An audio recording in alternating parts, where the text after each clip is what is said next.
So mercifully, I sound much better this week because this piece of kit is actually, working for once. We double check. Yeah. So, what did you get up to at the weekend?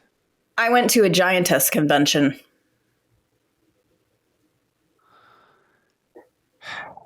Borag Thung athletes, welcome to In Orbit every Wednesday. Get 2000 AD now. Get 2000.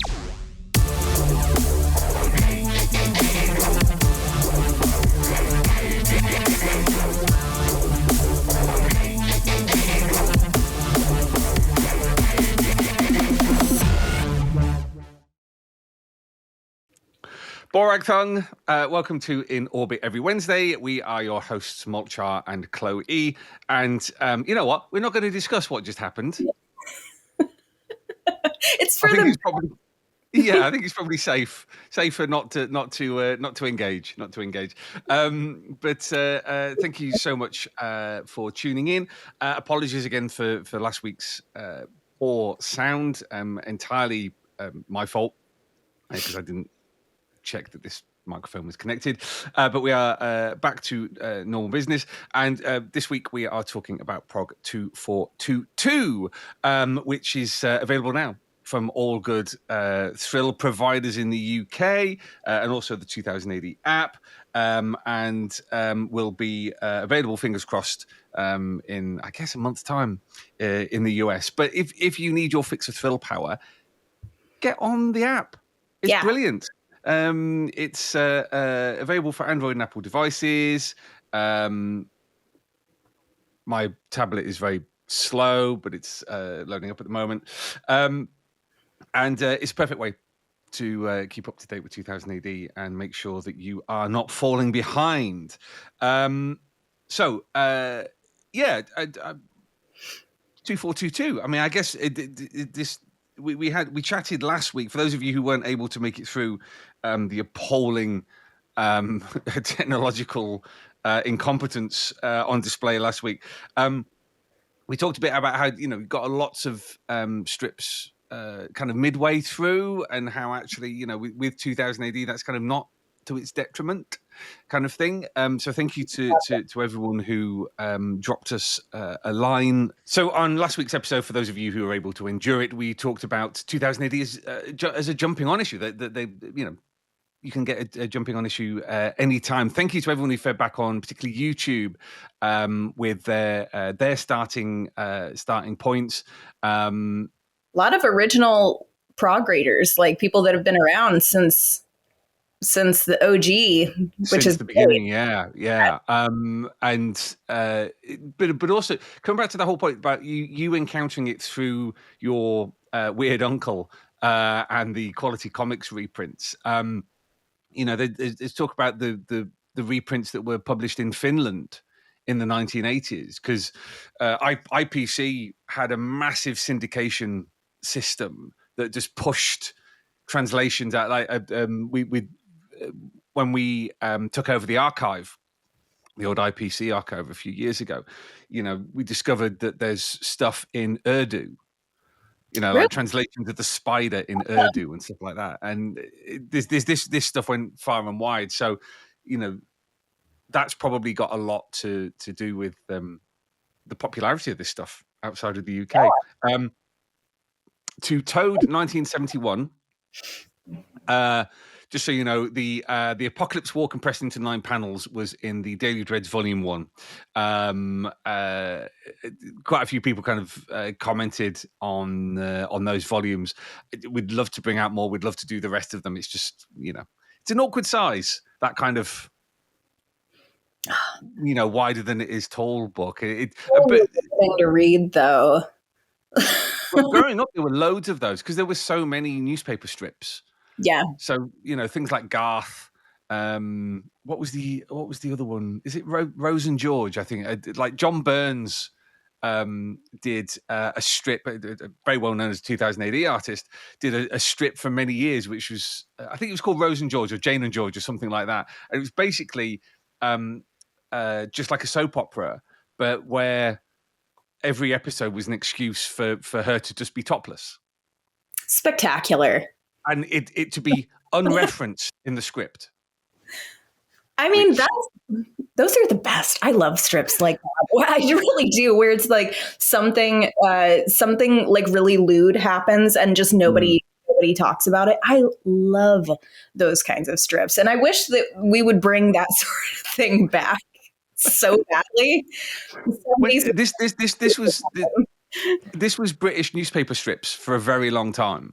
It was basically, you'd have Judge Dredd, some kind of fantasy thing, Andy Capp, yep, of course, and then just boobies with their chest out. What it's like a little sampler box of British culture of the late 20th century sample box. Yeah. No, I'm all down with that. So we are in this prog 2422. We have the last episode of Hawk the Slayer. Yes. Which ends kind of on a cliffhanger. It's go on. What were you going to say? Kind of on a cliffhanger. I think it feels more like that because it is actually like a knockdown, drag out brawl of a last installation. Like there are some really great fight sequences in there, and so I think it's so busy, and you do get to the end of the strip, and it's like, hold on. Like it feels like there's definitely going to be more in the future. So, but I like any comic that kind of ends on a brawl. Like I like the actiony sort of feel to it. And I'm all in favor of decapitations in comics. Like the more elaborate, the better, I think. Yes. Any kind of decapitation in a comic is well welcome. That's how I feel about people getting set on fire in movies too. I'm here for any movie that has somebody like engulfed in flames. I think it's the funniest thing in the world. Couldn't tell you why. And I think this crosses over with beheadings in comics. Okay. I mean, I feel that's like a couple of therapy sessions that need to happen. That's an egg that's been cracked too many times. Calm down. But yeah, aside from that, we've got Fiends of the Eastern Front and Portals and Black Goo and Full Tilt Boogie. And I wanted to talk about Full Tilt Boogie. I know we talked about it before in a previous episode, but things are kind of picking up. And I think as we're kind of racing towards the conclusion of Full Tilt Boogie, because of course this is the last series, it feels like it's getting bigger, like it's getting more epic. The world is definitely expanding a bit more, it seems like, which is kind of fun considering it's the last series. Like what an interesting way. That feels like the opposite to how most comics approach things. So that's kind of neat. For me, I think it comes back to the anime influence here. It's very obviously on display here. The as things ramp up, particularly when you things start to fall apart in a really interesting way. And Eduardo and Julia are doing fantastic work in this. Having a good time. That's I said it before when we talked about Full Tilt Boogie, but it's just a strip that's good to look at. It's a strip that is just, you can tell that they are having a blast bringing the script to life. And like that is consistently coming through, which is so nice to see. And again, like kind of a little like interesting sci-fi anime break in between all of these other strips with, supernatural beings and, monsters and all of this very like fascinating grim stuff. And there's this like funky little, not bright spot because there's a lot of chaotic things going on, but this funky little bright spot in the middle of all that. We live for a whiplash. That's what it is. I mean, you mentioned it in a previous episode that the majority of the strips at the moment have been in some way, shape, or form horror based. Yes. But then you've got this kind of out and out sci-fi, little bit of manga, a little bit of anime, which obviously is a fairly broad designation, Michael, but an unusual kind of turn for a 2000 AD strip. Mm-hmm. But I wanted to bring it up specifically because I know exactly what you're going to say. on one of the pages, there's a historical footnote. You nerd. You giant dork. God bless you, Alex DeCampi, for this. For this big red button that's marked Molch-R approves. Oh, hang on.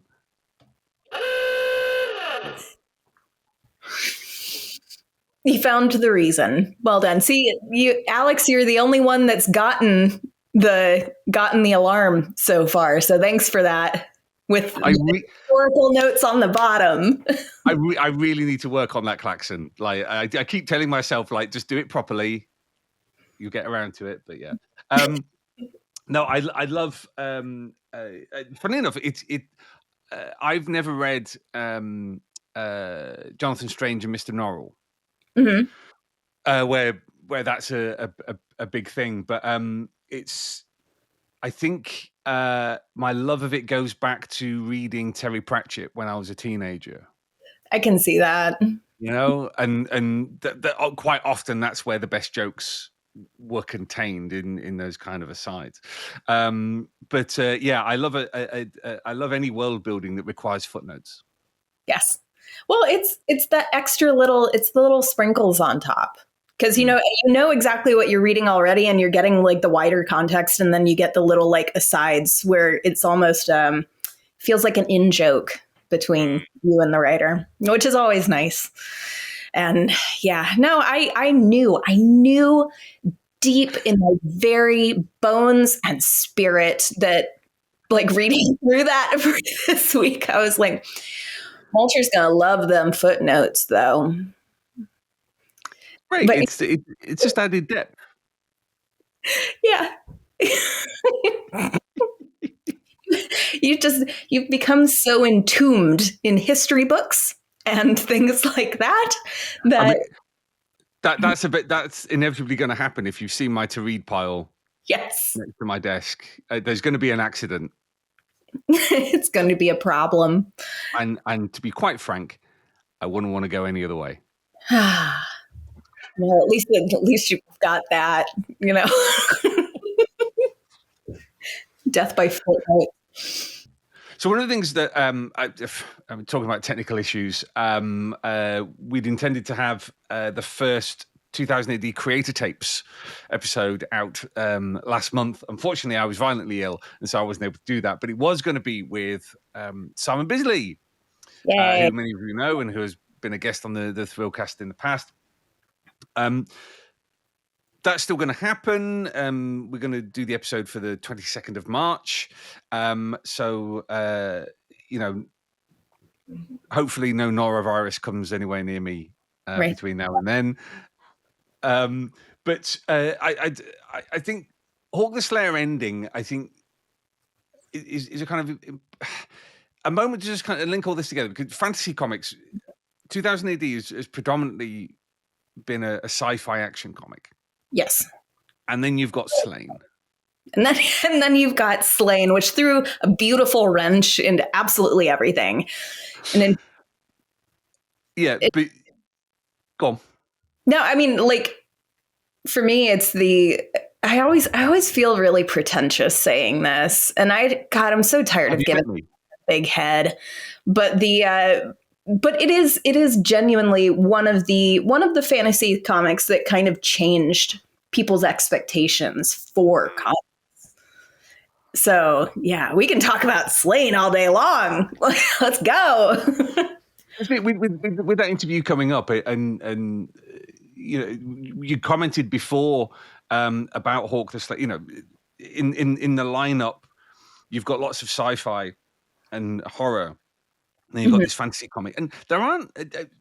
There's a kind of subgenre of like self-published comics and maybe Boom as well. Do stuff like that, particularly with the kind of rediscovery of Dungeons and Dragons and role-playing games as a whole. I feel like in the last sort of 15 years or so, there's been a lot more comics clearly inspired by people's experiences playing role-playing games within the fantasy genre. And with Sláine, I mean, it's no exaggeration to say that the Horned God in particular changed comics. Yes, 100%. And it's this kind of, I think part of it is this great melding of historical like bits and pieces that are relatively true to like Celtic ancient culture, and this wild fantasy element that is so bizarre and is so fast paced. And and between Pat Mills's writing and Pat's fascination, like clear personal fascination with Celtic mythology, mixed with Simon being so tongue in cheek and so a little bit, and the kinetic energy that comes from like the warp. It's one of those things that you can't beat. It is unfortunately one of those absolutely unbeatable comics that holds up so well, which is why it got that beautiful re-edition that people should still jump on, because it's. Yeah, I got it here. God damn it! Here we go. It was in a bag. There we go. Oh, look at the shine on that! Isn't that beautiful? Yeah. Gorgeous. You're entirely right. The irreverence of it stops it disappearing up its own arse. Yeah, that's exactly what it is. Like, it's so true, because so much fantasy stuff is just crawled so on itself. Yeah. And when I've been doing the research for the interview with Simon, everyone talks about Frank Frazetta. Yes, of course. And Frank's stuff, fantastic, but it is very po-faced. It is playing it with an utterly straight bat. But then when you add in things like Richard Corbin and Gerald Brom and all of a sudden you and just the 2000 AD ethos, the way Pat Mills writes as well, it leavens the strip. And means that for all of its grandiosity, for all of its epicness, for all of the borrowing of not just the language but also the tenor and the tone of the epics, it's still a personal story. It's still funny. It still has these little moments. Like there's the moment when I think when Sláine has become king, he's become the Horned God, and there's a bit of a quandary. Yeah. One of his advisors says, "What are you going to do?" And just like Simon draws Sláine just glancing up and grinning and just going, "I don't know." Yeah. And it's this grin of just a mischievousness that's run into a wall. Yeah, but one of the right. It's the chaotic, going back to D&D terminology. It's like, it's very chaotic neutral. It's very like it's the seriousness of approaching alternate history with somebody who doesn't know how to be serious. Which please, Simon, don't. If you're listening, please don't get upset with me for saying that. But it's it's a sly grin. It is throughout so much of the series. And one of the things that I kind of like too is it's a book that kind of stops discussion in its tracks, and not for the silliest reason. I actually heard someone once talking about Sláine as a very feminist book. Okay, which is a subject I actually think we should do, but would be difficult because I went back to them and I said, but saying that is very text is read because it is so deeply rooted in history, and because Pat Mills does his research with all this stuff, like, of course it is a feminist narrative because so much of Celtic culture was very matriarchal, was very pro-feminist. So it's the how do you discuss that in that contemporary sort of language when it's already built in? So that's again that kind of modern for the time writing versus melding that history so that it almost makes the conversation moot. I don't know. That was sort of my take. No, I do see what you mean. At the same time, there's a certain. I talked to Simon about this attitude towards masculinity within it. Yeah, which is both extreme and fragile and vulnerable. It's almost a parody, almost a parody of itself, almost like it's self-aware. That's probably a better way to put it. Like it's so self-aware of exactly what it is, exactly what these characters are doing, what they look like but that in its own way kind of feeds back into it being a very feminist story as well. And it was like, was everybody just super clear on what they were doing? Or was this the kind of chaos where they threw everything into the pot and it made a great stew? Like, I mean, it's based on interviews I've done with Simon in the past, there was an element of chaos to it, as a self-taught artist. Yeah. Effectively, who and we'll touch on this in the interview. Saw what Glenn Fabry had already done. Yeah, as an inker, and went, I can't compete with that. So I'll teach myself how to paint, but in the most ridiculously over the top, extreme way possible. We ultimately we see the horned god in hindsight. We see it in relief.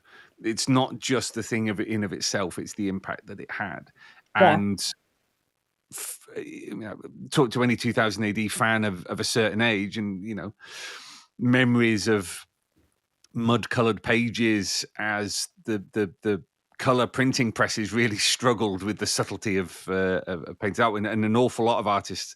It's one of my favorite anecdotes I remember from a decade of the Thrillcast now. I realized. Oh boy. The end of January, it was 10 years. But yeah, one of my favorite anecdotes was Kev Walker, who was inking Steve Dillon on Harlem Heroes in like the late 80s, early 90s, or whatever it was. And everybody in the thrill in the nerve center kind of huddled around some pages that had come in from Bisley. And I think Richard Burton said something like, if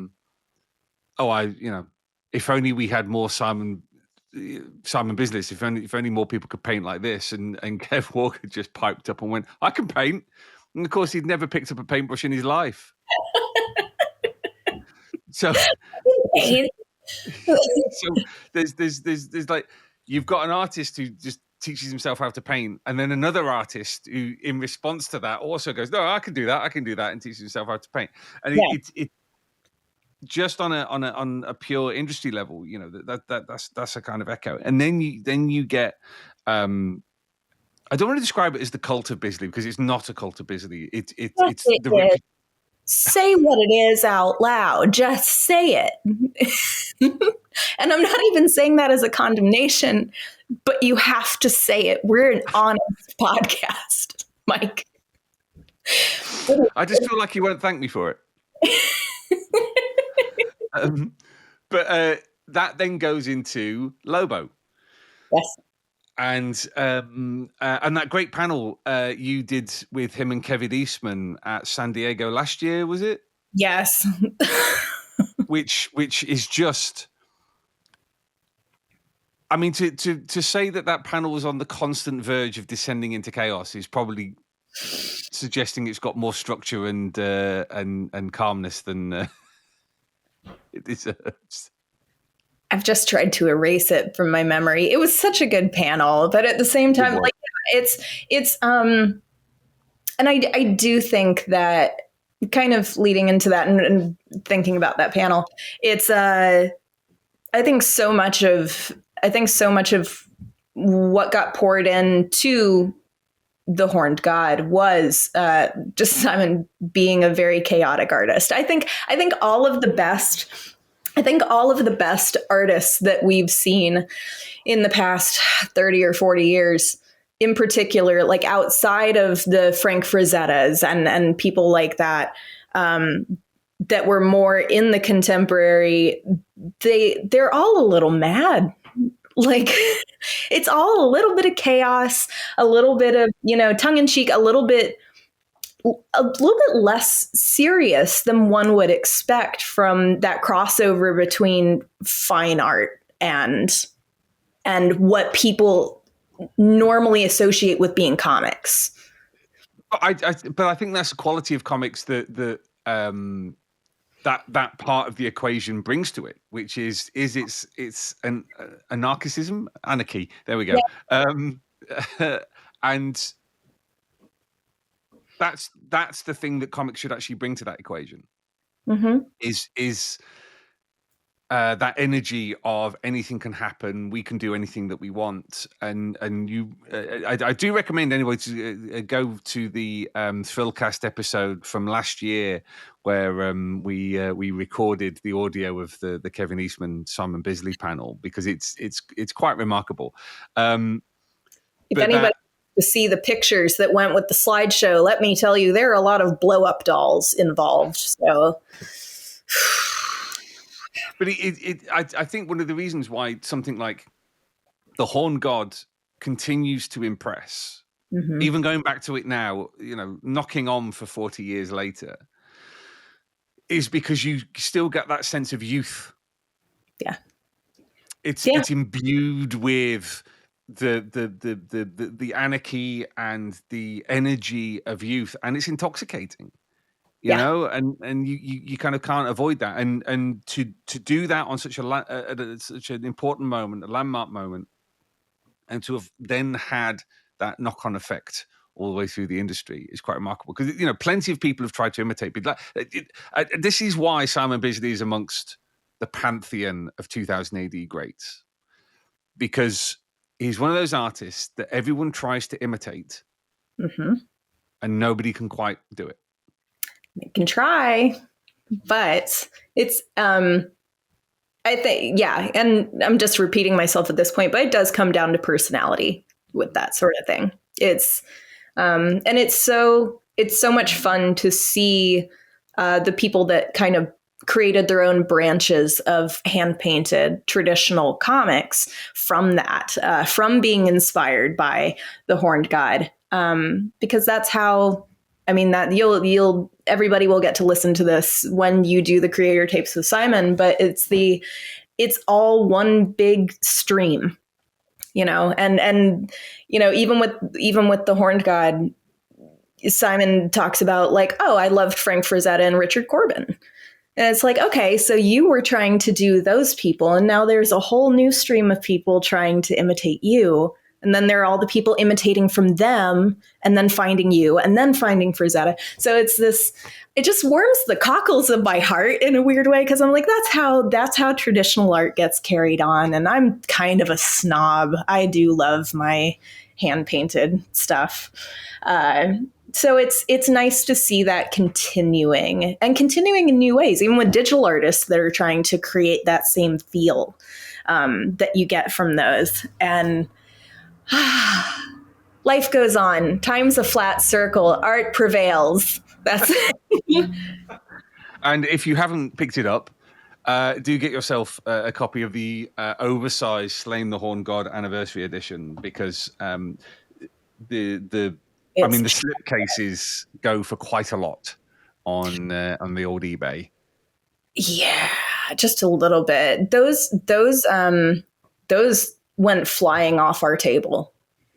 At Rose City Comic Con. That was remarkable. Well, so many American audiences, weirdly enough, a lot of people have heard of Sláine, but had never had the chance to read it. And so when we had that stack of books sitting there on the table, everybody was like immediately just like, oh my God. And it's a book where the cover catches you, even the soft cover just completely catches your eye. And then you open it and you can see on people's faces that they've just never seen anything like it. And that's, I mean, both as like a retailer and as and as a fan, it's like, yeah, you want to read this cover to cover, and you will revisit it years later and still love it as much as that first moment when you opened it. Absolutely. We're out of time, but I'd love talking at the Horn God. Like I said, I'm really looking forward to being able to sit down with Simon and deal with it in some depth. And hopefully, if all the technology works, we'll be able to see inside his studio as well. Ooh, good. Have a good time. Yeah, it's quite the sight. You think that you're going to get crushed by your books. Try getting crushed by paint and motorcycle parts. Not even parts. A motorcycle. Yeah, just sitting in the middle of the studio, right? Everybody's going to enjoy getting to see that. And I'm sure that he will go. I hope that you do get to record him talking for no less than 20 minutes about the potential paint jobs that he is planning for it. Wonderful. Something to look forward to. Yes. So anyway, thank you very much for tuning into In Orbit every Wednesday. Earthlets Prog 2422 is out this week with the conclusion of Hawk the Slayer. We shall see you next week. Do share and spread the word online. And Chloe, is there anything you would like to say? See you next week. There you go. There you go. We'll get there eventually. But thank you very much, Earthlets. And until next time, Splundig Verthrig. Bye. Get 2000 AD now. Get 2000.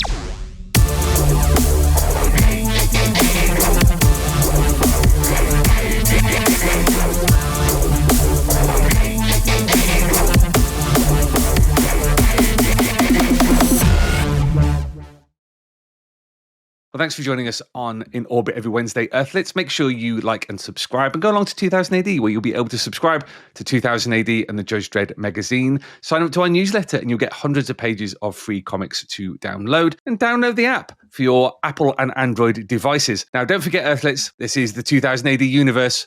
We just live in it.